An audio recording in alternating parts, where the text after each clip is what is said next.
Today marks 5 years since George Floyd was killed by a now former Minneapolis police officer, a death that sparked widespread, sometimes violent protests across the country.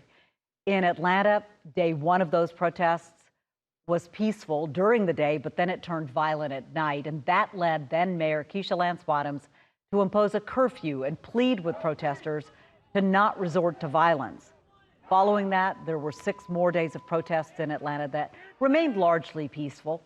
Floyd's last words, "I can't breathe," were used as a rallying cry in most nationwide protests.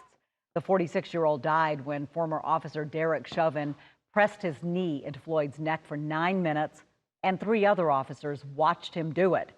All 4 are convicted in state and federal court on charges related to George Floyd's death. The leader of New Birth Missionary Baptist Church in DeKalb County is holding a prayer today in honor of George Floyd. The prayer will last 9 minutes and 40 seconds.